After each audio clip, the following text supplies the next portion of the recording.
মৰমৰ ছাত্ৰ-ছাত্ৰীসকল তোমালোকক স্বাগতম জনাইছো ই কক্ষলৈ মই প্ৰণিতা শৰ্মা বৰদলৈ আৰম্ভ কৰিবলৈ লৈছো তোমালোকৰ শিশুলীলা পাঠটিৰ যি প্ৰশ্ন উত্তৰ কৰিছিলো তাৰে শেষৰখিনি চাই যোৱা তোমালোকে এতিয়া 7 নম্বৰ প্ৰশ্ন আমি 6 নম্বৰলৈকে কৰিছিলো 7 নম্বৰ প্ৰশ্নটো ব্যাখ্যা কৰা যাক যোগী নপায় ধ্যানত হেনহৰি পলান্ত ভয়ত যিগৰাকী যাক যোগী সকলে ধ্যান কৰিও নাপায় তেওঁ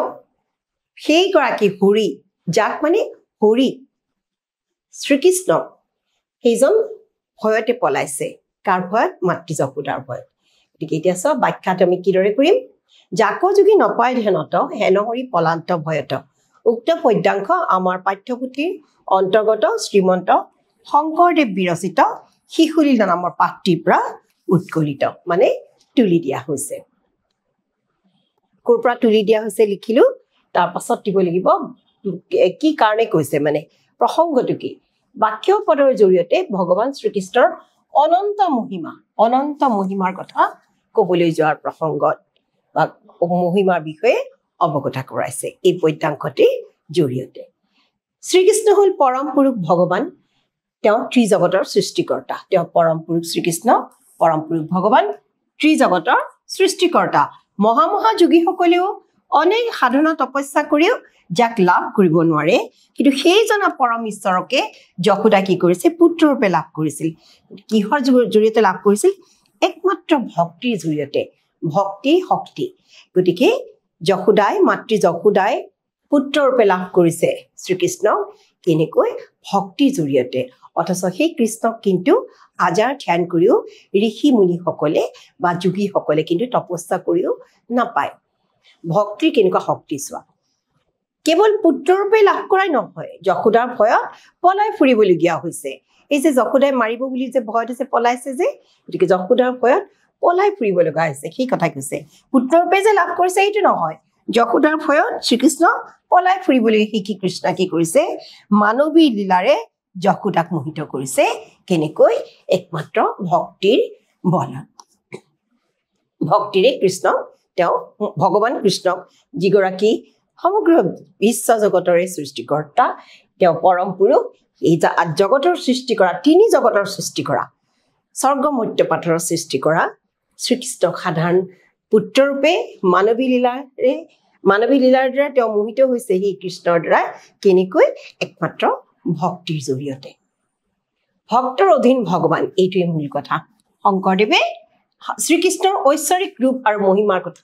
সুন্দৰকৈ প্ৰকাশ কৰিছে দুটা চৰিত্ৰ প্ৰকাশ পাইছে ন এটা মানৱ ৰূপত আৰু শেষত আকৌ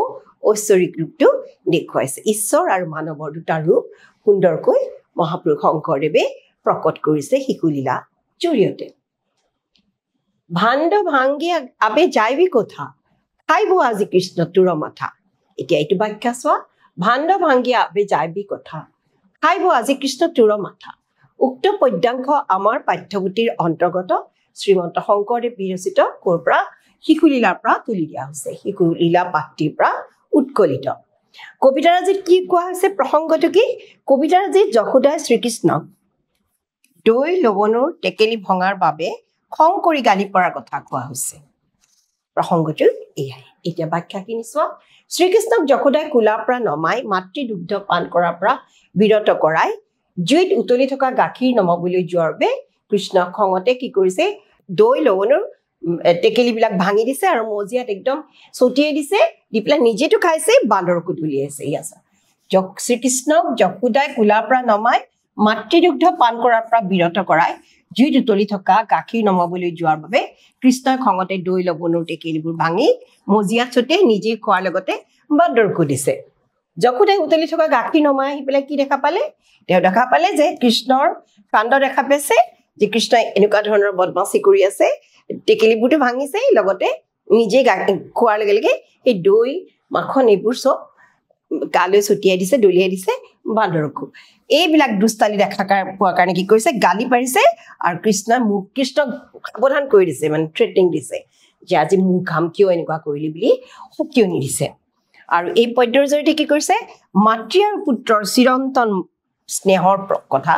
ইয়াতে প্ৰকাশ ঘটিছে তাৰ পাছত আহিলে পাছে পাছে যশোদা খেদন্ত ভয়ে লাগ মাহকনে দন্ত পিছে পিছে যে কৃষ্ণক যে খেদি আছে যশোদাই ধৰিবৰ কাৰণে কিন্তু ভয়তে কৃষ্ণ একদম নিজকে লগ দিয়া নাই এতিয়া উত্তৰটো সেইটোৱেই পাছে পাছে যশোদা খেদন্ত ভয়ে লাগ মাহকনে দন্ত এইটো ব্যাখ্যা কৰিবলৈ দিছে উক্ত কবিতাংশ আমাৰ পাঠ্যপুথিৰ অন্তৰ্গত শ্ৰীমন্ত শংকৰদেৱ বিৰচিত শিশুলীলা পাঠৰ পৰা উৎকলিত শ্ৰীকৃষ্ণই এতিয়া প্ৰসংগ শ্ৰীকৃষ্ণই মাতৃৰ ভয়ত দৌৰি পলাই যোৱাৰ প্ৰসংগত উক্ত কাব্যাংশৰ অৱতাৰণা কৰা হৈছে পৰম ভক্ত যশোদাই ভকতি বলত ত্ৰিজগতৰ প্ৰতি যশোদাই ভকতি বলত ত্ৰিজগতৰ প্ৰতি হৰিক পুত্ৰৰূপে লাভ কৰিছিল আৰু শ্ৰীকৃষ্ণই শিশুৰূপে মাতৃ যশোদাৰ লগত নানা লীলা খেলা দেখুৱাইছিলে মাতৃ দুগ্ধ পান কৰিব নাপাই শিশু কৃষ্ণই কি কৰিছিলে দৈ লবণৰ টেকেলি শিলগুটি মাৰি ভাঙি লবণবোৰ মজিয়াত ছটিয়াই নিজেও খাইছিল আৰু বান্দৰকো দিছিল যশোদাই কৃষ্ণৰ এই কাণ্ড দেখা পাই পেলাই কি কৰিছিলে খং কৰিছিল আৰু মাৰিবলৈ হাতত এছাৰি তুলি লৈছিল আৰু মাকৰ খং উঠা দেখি কৃষ্ণই ভয়তে পলাইছিল এইটোৱে ভয় লাগ মাহকনে দন্ত এনেদৰে মাতৃ পুত্ৰৰ মাজত হোৱা ইয়াতে কি দেখুৱাইছে মাতৃ পুত্ৰৰ মাজত হোৱা খং অভিমানৰ চিত্ৰ কবিয়ে এই কবিতাংশৰ জৰিয়তে খুব সুন্দৰকৈ বৰ্ণনা কৰিছে এবাৰ 8 নম্বৰ প্ৰশ্ন শিশুলীলা পাঠৰ আধাৰত শ্ৰীকৃষ্ণৰ নানা ধৰণৰ কাৰ্যৰ বিষয়ে নিজৰ ভাষাৰে বিৱৰি লিখা এইটো আচলতে তোমালোকে নিজে লিখিব লাগে ইয়াছ যিমান পাৰি ছুটিকৈ তোমালোকক বুজাই দিছো মহাপুৰুষ শ্ৰীমন্ত শংকৰদেৱৰ কীৰ্তন ঘোষাৰ অন্তৰ্গত কোৰ অন্তৰ্গত শ্ৰীমন্ত শংকৰদেৱৰ কীৰ্তন ঘোষাৰ অন্তৰ্গত শিশুলীলা পাঠটি পৰম তত্ত্ব প্ৰকাশক পাঠটিৰ জৰিয়তে শ্ৰীকৃষ্ণৰ দ্বৈত ব্যক্তিত্ব দুটা ৰূপ তাৰমানে দ্বৈত ব্যক্তিত্ব অতি সুন্দৰভাৱে প্ৰকাশ কৰিছে কবিজনাই দাঙি ধৰিছে শ্ৰীকৃষ্ণৰ দ্বৈত ব্যক্তিত্ব এটা মানৱ আৰু আনটো ঐশ্বৰিক শক্তি সম্পন্ন সাধাৰণ মানৱী লীলা দেখুৱাইছে শিশুকাল চোৱা দেখুৱাইছে তাৰপিছত এই যে দুৱাঙুল জৰিয়া আটা নাই সেইখিনিতে তাৰমানে ঐশ্বৰিক শক্তি দেখুৱাইছে এফালে শ্ৰীকৃষ্ণৰ দুষ্টামীৰ মাজেৰে কি দেখুৱাইছে এফালে শ্ৰীকৃষ্ণৰ দুষ্টামীৰ মাজেৰে সাধাৰণ মানৱ শিশুৰ ৰূপটি দাঙি ধৰাৰ উপৰিও তেওঁৰ লীলা মহিমাৰ মাজেৰে ভগৱানৰ ৰূপটো আমাক সোঁৱৰাই থাকিবলৈ পাহৰা নাই কামত ব্যস্ত মাকক শিশু কৃষ্ণই আমনি কৰিছে ভাৰি ভাৰি কেৱল মাকক গাখীৰ খুৱাব লৈছে মাকে আৰু যেতিয়া উতলি থকা গাখীৰখিনি দেখিছে কুলাৰ পৰা নমাই থৈ পেলাই মাতৃদুগ্ধ পান কৰি থকা শিশুটিক নমাই যেতিয়া গুচি গৈছে সকলোৰে খং উঠিব তেওঁৰো খং উঠিছে মাতৃদুগ্ধ পান কৰিবলৈ মাকৰ কুলাত উঠিবলৈ ইচ্ছা কৰাত মাক যশোদাই কি কৰিছে মৰমেৰে কোচত লৈছে যেতিয়া মাকে কি কৰিছিলে মানে কাম কৰি আছে ন মানে দৈ মন্থন কৰি আছে সেইখিনি সময়ত গৈ পেলাই মাকক মানে খাবতি ধৰি পেলাই মাকৰ কোচত উঠিবলৈ চেষ্টা কৰিছে আৰু কৃষ্ণক যশোদা কি কৰিলে মৰমেৰে কুলাত ললে লৈ পেলাই কৃষ্ণ মাতৃদুগ্ধ পান কৰাইছে তেনেতে কি হ'ল জুইত বহাই থৈ দিয়া গাখীৰ উতলি পৰা দেখি তেওঁ কি কৰিলে কৃষ্ণক কুলাৰ পৰা নমাই দৈ গাখীৰ নমাবলৈ যশোদা যোৱা দেখি কি হ'ল যশোদা যে গাখীৰ নমাবৰ কাৰণে আঁতৰি গ'ল তেতিয়া কৃষ্ণই খং আৰু অভিমান কৰিছে দধি দুগ্ধৰ কলহ শিলগুটিৰে ভাঙিছে গাখীৰ দৈ এইবিলাকৰ কলহ শিলগুটিৰে ভাঙিছে তাৰপাছত মজিয়াত সিচৰতি কৰিছে আৰু বান্দৰকো দিছে য'তে ত'তে দলিয়াইছে কৃষ্ণৰ এইবোৰ কাণ্ড দেখি যশোদাৰ খং উঠিছে আৰু মাকৰ খং উঠা দেখি কৃষ্ণ মাকৰ ভয়তে পলাইছে মাকৰ খং উঠিছে আৰু খং দেখা পাই পেলাই কৃষ্ণ মাকৰ ভয়ত পলাইছে এনেদৰে শ্ৰীকৃষ্ণৰ সাধাৰণ মানৱ শিশুৰ ৰূপ এইটো সাধাৰণ মানৱ শিশুৰ ৰূপ অতি সুন্দৰভাৱে দাঙি ধৰিছে আকৌ দুটা ৰূপ দেখুৱাইছে ন আনহাতে শ্ৰীকৃষ্ণৰ পৰম পুৰুষ ভগৱান তেওঁ অনাদি অনন্ত যাৰ শেষ নাই যাৰ আদিও নাই অন্তও নাই যি জগতৰ সৃষ্টিকৰ্তা পৰম ব্ৰহ্ম তেওঁ হৈছে পৰম পুৰুষ ভগৱান অনাদি অনন্ত জগতৰ সৃষ্টিকৰ্তা পৰম ব্ৰহ্ম ভগৱান ভক্তৰ অধীন ভকত বৎসল ভগৱানে কি কৰিছে যশোদাৰ ওচৰত শেষত ধৰা দিছে দুৱাঙুলিৰ আটা নাছিলে আকৌ তেওঁ হাত এৰি দি পেলাই লগ লগাইছে কিন্তু যশোদাৰ আচৰণত অহংকাৰৰ চিন দেখি তেওঁ নিজৰ ঐশ্বৰিক মহিমা দেখুৱাইছে খুব খং অহংকাৰ যেতিয়া যশোদাই যেতিয়া পাহৰি পেলাই ভগৱান কৃষ্ণক সাধাৰণ মানৱ শিশু ৰূপে গম পাইছে যে এয়া মোৰহে পুত্ৰ বুলি অহংকাৰ কৰিছে প্ৰকৃত ৰূপ দেখুৱাই দিছে তেতিয়া তেওঁ ঐশ্বৰিক মহিমা দেখাইছে মাক যশোদাই কৃষ্ণক বান্ধিবলৈ খুজিছে তেতিয়া বাৰে বাৰে 2 আঙুল জুৰি কম হৈছে 2 আঙুল জুৰি সেইকাৰণে কম হৈছে কম হোৱাটো ইচ্ছা কৰিছে যাতে যশোদাই বুজি পায় যে তেওঁ সাধাৰণ মানৱ কৃষ্ণ নহয় তেওঁ আচলতে ভগৱান এনেদৰে কৃষ্ণৰ মহিমাৰ জৰিয়তে তেওঁ যে এজন পৰম পুৰুষ ভগৱান এই কথা কবি জনাই কি কৰিছে সোঁৱৰাই দিবলৈ পাহৰা নাই তাৰ পিছৰ প্ৰশ্ন 9 নম্বৰ প্ৰশ্নটো চোৱা মহাকোপে কোঠা পখিলন্ত হিঞ্চিৰাই লৱণু ভুঞ্জন্ত কোনে অতি খঙেৰে কোঠাত সোমাইছিল শ্ৰীকৃষ্ণ কানায়ে নহয় তেওঁ কিয় লৱণুবোৰ চাৰিওফালে ছটিয়াই খাইছিল বুজাই লিখিব লাগে শিশু কৃষ্ণ অতি খঙেৰে কোঠাত সোমাইছিল মাক যশোদাই দধিমুঠি থাকোতে মাক যশোদাই যেতিয়া দধিমুঠি আছে তেতিয়া শিশু কৃষ্ণ মাতৃদুগ্ধ পান কৰিবলৈ মাকক আমনি কৰিছিল আৰু পুত্ৰ স্নেহত আপ্লুত হৈ যশোদাই কৃষ্ণক কোলাত লৈ মাতৃদুগ্ধ পান কৰাইছিল এনেতে কি হ'ল তেনেকুৱা সময়তে যশোদাই আখলত বহাই থোৱা গাখীৰ উতলি পৰিবলৈ ধৰা কৃষ্ণক কোলাৰ পৰা নমাই দৌৰি গ'ল আৰু মাক যেতিয়া দৌৰি গ'ল কোলাৰ পৰা নমাই থৈ যোৱাৰ বাবে কৃষ্ণৰ মাকৰ ওপৰত খং উঠিলে আৰু দধি বান্ধ শিলগুটি মাৰি পেলাই ভাঙি লৱণুবিলাক চাৰিওফালে হিচৰতি কৰিলে ছটিয়াই দিলে চাৰিওপিনে খঙতে মাক কিয় গুচি গ'ল গাখীৰ উতলি পৰা দেখি পেলাই এয়া হ'ল 9 নম্বৰ প্ৰশ্ন 10 নম্বৰ কৃষ্ণক ধৰিবলৈ গৈ যশোদাৰ কেনে অৱস্থা হৈছিল বুজাই লিখা কৃষ্ণক ধৰিবলৈ গৈ যশোদা ভাগৰি পৰিছিল কাৰণ তেওঁ সকলোবোৰ তিউতা তাতে একোতে বৰ ধুনীয়া তাতে আৰু মানে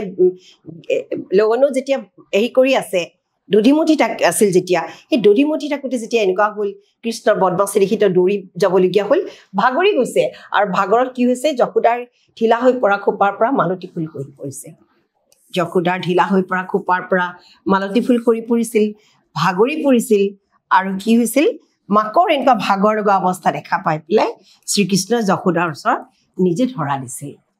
গতিকে তেতিয়া কৃষ্ণই নিজে ধৰা দিছিল মাকৰ ভাগৰুৱা অৱস্থা দেখি খুব বেয়া লাগিছিল এতিয়া আহিলে আমাৰ এতিয়া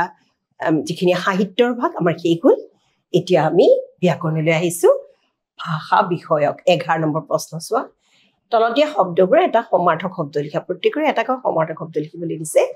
মানে প্ৰতি শব্দ কৰ্ণ অৰুণ দধি বস্ত্ৰ বদন লৱণু কোপ দশন দুগ্ধ ঈশ্বৰ এতিয়া চোৱা কৰ্ণ কাণ অৰুণ সূৰ্য দধি দৈ বস্ত্ৰ কাপোৰ বদন মুখ লৱণু মাখন কোপ খং বা ৰাগ এটা দিলেও হয় তথাপি মই দুটা দিছোঁ তোমালোকক দশন দাঁত দুগ্ধ গাখীৰ আৰু ঈশ্বৰ ভগৱান তাৰপিছত আহিলে পুৰণি শব্দৰ আধুনিক ৰূপ ইয়াতো পৌৰাণিক শব্দহে তাৰ আধুনিক ৰূপবিলাক চোৱা তাহাংক নুজুৰে সখী ৰহিল আখি পৈলা আচান্ত শিলায়ে কাম্পে মাওক বহি প্ৰয়াসী খেদন্ত এতিয়া আধুনিক ৰূপ চোৱা তাহাংক মানে তেওঁ নুজুৰে মানে নাতে সখী পহি বা খুলুকি ৰহিল ৰোল আহি আহি হৈলা হ'ল আশান্ত আহিছে শিলাই শিলেৰে কাম্পে কপে মাওক মাকক বহি বহি প্ৰয়াসী চেষ্টা কৰা আৰু খেদন্ত মানে খেদিলে এয়া হ'ল আধুনিক অৰ্থ তাৰপিছত তলৰ শব্দবোৰত কি কাৰণে মূৰ্ধন্য ন আৰু মূৰ্ধন্য ষ হৈছে বুজাই লিখা নত্যবিধি আৰু সত্যবিধি অৰুণ কংকন কৰ্ণ শ্ৰোণী ভাণ্ড নিষেধি অৰুণ ৰৰ মাজত থকা বাবে মূৰ্ধন্য ঠাইত মূৰ্ধন্য হৈছে আকৌ কংকন এইটো স্বাভাৱিকতে হৈছে কংকন মানে হাৰু দেই হাৰু কংকন বুলি কোৱা হয় কৰ্ণ ৰৰ পাছত থকাৰ বাবে মূৰ্ধন্য হৈছে শ্ৰোণী এইটো একে শ্ৰ ৰ উচ্চাৰণ হৈছে না ৰৰ পাছত থকাৰ বাবে মূৰ্ধন্য হৈছে ভাণ্ড প বৰ্গযুক্ত হৈছে প বৰ্গযুক্ত হোৱাৰ বাবে কি হৈছে দন্ত্য ন মূৰ্ধন্য হৈছে আৰু নিষেধি নিষেধি ই কাৰণত উপসৰ্গৰ পিছত শীত ধাতুৰ দন্ত্য খ মূৰ্ধন্য খ হয় সেইকাৰণে নিষেধিত মূৰ্ধন্য খ হৈছে তাৰপাছত আহিলে অসমাপিকা ক্ৰিয়া সমাপিকা আৰু অসমাপিকা জানা নহয় সমাপিকা বাক্যটো যেতিয়া সম্পূৰ্ণ হয় সমাপিকা ক্ৰিয়া আৰু যি ক্ৰিয়াপদে কোনো কাম সম্পূৰ্ণ কৰা বুজায় সমাপিকা ক্ৰিয়া আৰু যি ক্ৰিয়াপদে বাক্যটো সম্পূৰ্ণ কৰা নুবুজায় তাকে অসমাপিকা ক্ৰিয়াপদ বোলে গতিকে এইকেইটা বিচাৰি ওলাব দিছে ক্ৰিয়াপদকেইটা বাছি উলিয়াই লিখা পিন্ধি গয়া বান্ধি ধৰিয়া পিবে এইকেইটা পিন্ধি তোমালোকৰ মানে কবিতাটোতে আছে গয়া আধৰুৱা হৈ থাকে পিন্ধি গয়া বান্ধি ধৰিয়া পিবে এই পাঁচটা হৈছে অসমীকা ক্ৰিয়াপদ পাঠটোত এই পাঁচটা বাছি উলিয়াই লিখিবলৈ দিছে গতিকে এইকেইটাই হ'ব উত্তৰ ইয়াৰ লগে লগে আমাৰ শিশুলীলা পাঠটিৰ প্ৰশ্নোত্তৰ সম্পূৰ্ণ কৰা হ'ল ইয়াতে আমাৰ শ্ৰেণীটোৰ অন্ত পৰিল ধন্যবাদ